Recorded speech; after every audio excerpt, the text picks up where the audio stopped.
Hallo Leute, wie versprochen gibt es heute das Review und die Installationsanleitung zum LCT Realistic Grip und Slim Torch Motor. Ja, bestellt habe ich das Ganze bei WGC, weil es in Europa oder Deutschland noch gar keinen Händler gibt, der die verkauft. Und ja, den Griff gibt es in 3 verschiedenen Farben. Einmal in Schwarz, in Bakelit-Optik und in Dunkelbraun. Und momentan wird auch nur der Torch Motor verkauft, aber ich habe schon auf der LTT-Seite gesehen, dass es den als Speed Motor auch gibt. So, packen wir das Ganze mal aus. Kommt relativ schlicht verpackt daher. Und im Paket enthalten ist natürlich der Realistic Grip. Fühlt sich auch spitze an. Ich zeige euch gleich mal einen Vergleich zum Standard. Der Torch Motor natürlich. Der ist integriert in diese Aluminium-Frame, sage ich jetzt mal, in dem Aluminiumgehäuse. Und was dazu kommt, sind 2 neue Schrauben für die Gearbox und eine neue Schlitzschraube für den Griff. Ist ganz praktisch, falls sie mal verschleißen oder ja, kann man immer als Ersatz gebrauchen. So, legen wir das mal auf die Seite, tun wir das mal weg. Das ist der Standardgriff. Und wie ihr schon mal sehen könnt jetzt, ich hoffe ihr könnt das sehen, den dicken Vergleich. Also der linke hat quasi Originalmaß oder annähernd Originalmaß und ist wesentlich dünner.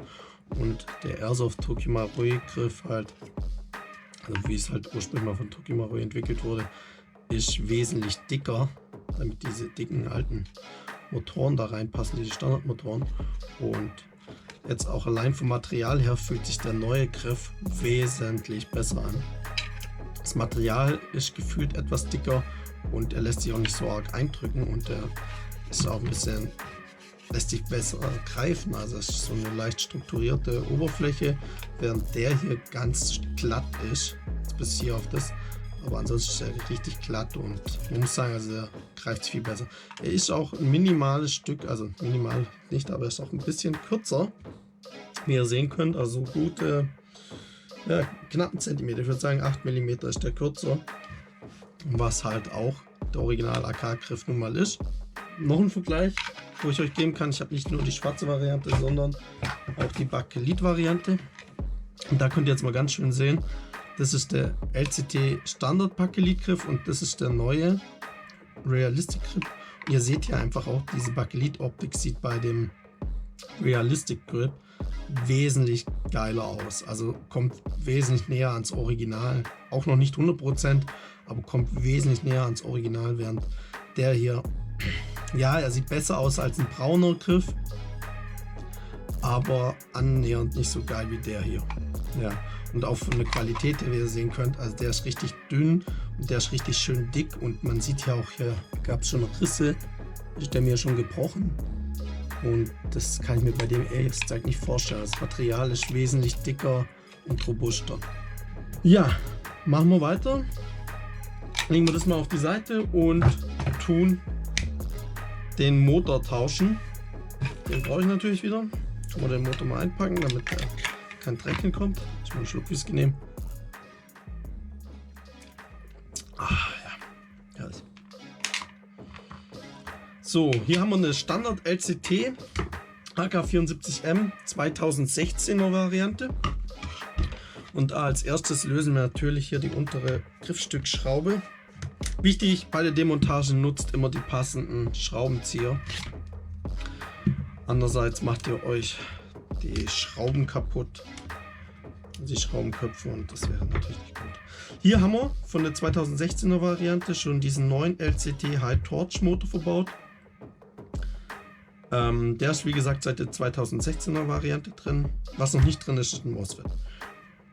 Ist jetzt auch gar nicht wild. Ich zeige euch später im Review mal einen Vergleich von dem Motor zu dem neuen, was die so leisten können und wie stark dieser Motor hier ist, weil viele haben ja die Befürchtung, dass sie mit dem Motor halt nicht an die Leistung von ihrem Tuning-Motor oder so rankommen. Ich habe den schon mit einer M150 verbaut und der hat die ohne Probleme aufgezogen, also der kann auf jeden Fall was. So, geht's weiter. Hier natürlich die Gearbox-Schrauben weg. Ich glaube, das kriegt jeder von euch hin. Das ist auch gar nicht schwierig. Ihr müsst auch gar nichts an der Gearbox machen oder ausbauen. Ihr könnt einfach hier auch die Standardverkabelung weiterhin benutzen. Das zeige ich euch gleich. So, den legen wir auch mal auf die Seite. Und jetzt ganz wichtig, so der Hauptunterschied von dem zu dem Motor ist natürlich, dass der hier schon eine integrierte CNC Aluminium Frame hat. Also wesentlich besser als beim Standardmotor, der hier nur eine Alu-Zink-Druckguss-Frame hat. Klar gibt es hier auch die CNC gefrästesten. Und die muss man sich ja noch extra kaufen, kosten auch so 30 €.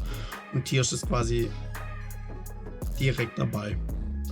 Jetzt der Hauptunterschied zwischen dem Motor und dem Standard-Frame-Motor ist, dass man hier bei diesem Motor über diese Madenschraube die Motoreinstellung vornimmt. Also wie hoch das Pinion Gear ins Bevel Gear unten reingreifen soll. Bei dem Motor ist das hier ein bisschen anders, das ist ein bisschen schwieriger. Da habt ihr hier ein Aluminiumgehäuse aus 2 Teilen. Das obere Gehäuseteil, wo sich an der Gearbox hält, ist quasi auf dem unteren aufgeschraubt. Und genau durch diese Drehung stellt ihr den Abstand ein. So, damit es wirklich super funktioniert, weil das lässt sich ja nicht so stufenlos einstellen wie bei dem hier, sondern wie gesagt immer nur durch eine Drehung. Und wenn ihr auch noch die Standardverkabelung wollt, solltet ihr schauen, dass der Pluspol hinten ist. Ihr könnt es natürlich immer vertauschen, ne? Ihr könnt es sowohl so als auch so rum einbauen. Müsst ihr das halt perfekt einstellen hier über die Drehung. Und wichtig ist dafür, dass das Bevel Gear in der Gearbox richtig geschimmt ist. Also das Bevel Gear sollte ein bisschen Spiel in der Gearbox haben, sollte nicht zu straff geschimmt sein und es sollte natürlich hier in der oberen Linie sein.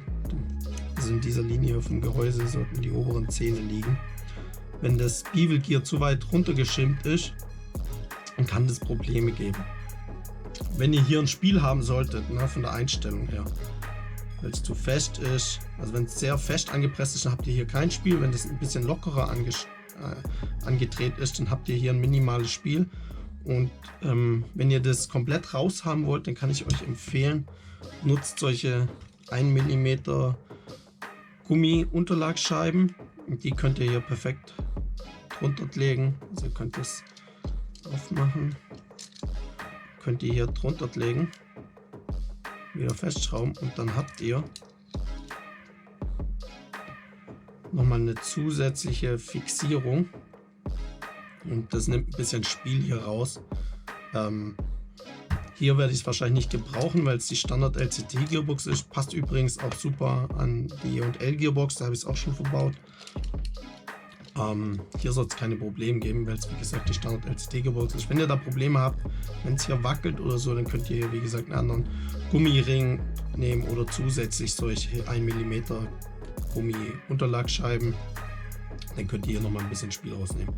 So, in dem Fall passt es. Jetzt tun wir mal anschrauben.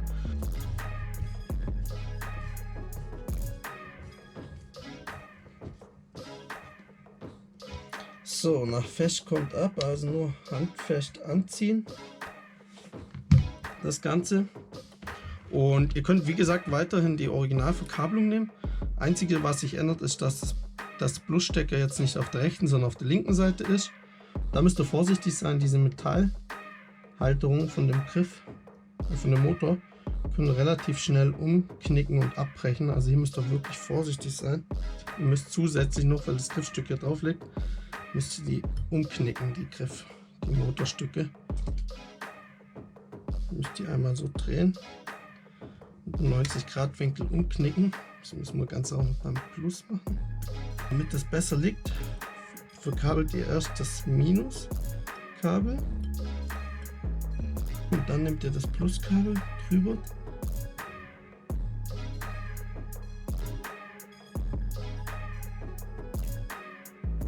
Es muss halt wirklich hier auf der oberen Linie abschließen, also es darf nicht drüber schauen, weil das Griffstück später direkt hier auflegt. Das ist ein bisschen schwieriger als bei normalen Verkabelungen. Und was ich euch jetzt zusätzlich empfehle, damit das Ganze wesentlich die Kabelführung besser hält, weil hier die Führungsschiene fehlt, ist, nehmt hier so ein transparentes Schrumpfschlauch gibt es Elektronikwarengeschäft zu kaufen. Hier nimmt er die ungefähren Maße.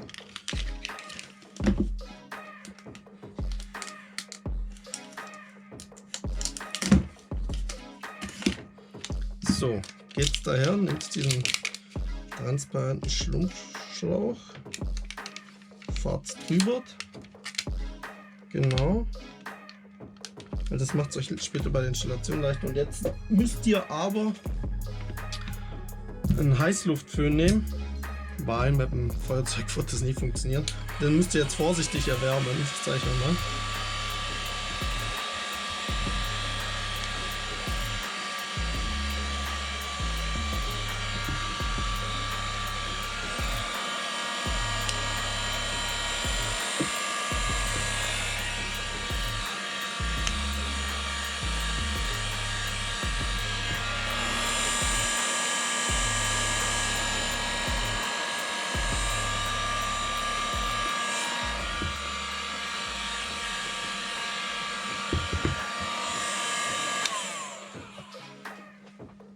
So, das hilft euch nämlich ungemein, weil es die Kabel fixiert.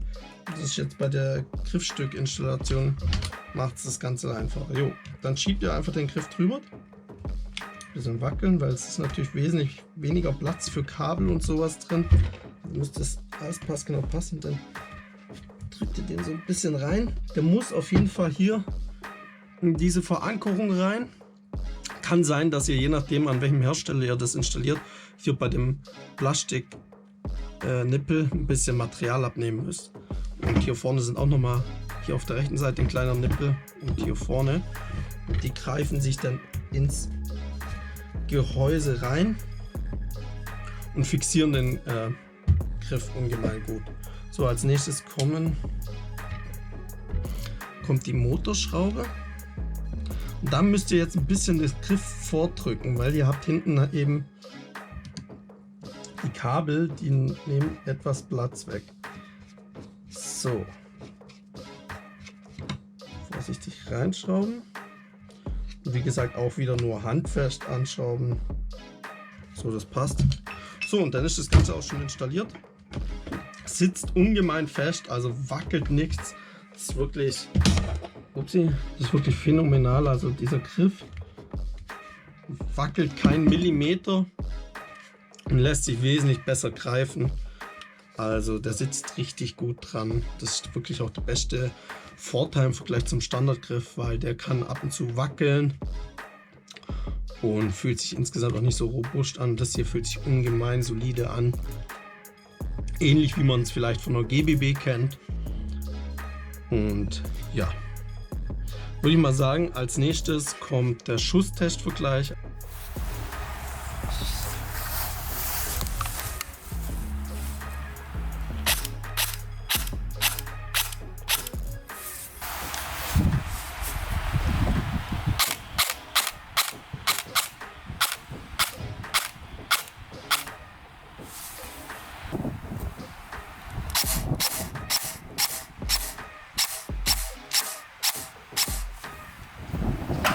Ja, Fazit von dem LCT Realistic Grip und Slim Torch Motor.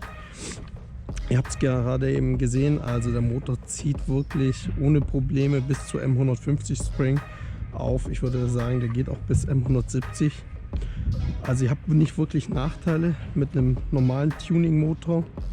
Ich würde sogar behaupten, der schlägt den LCT Torch Motor, den neuen.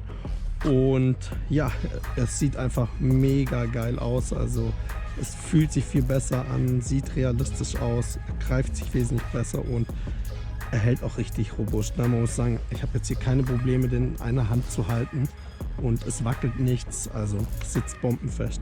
Ich kann es auf jeden Fall jedem AK-Enthusiasten empfehlen und ans Herz legen.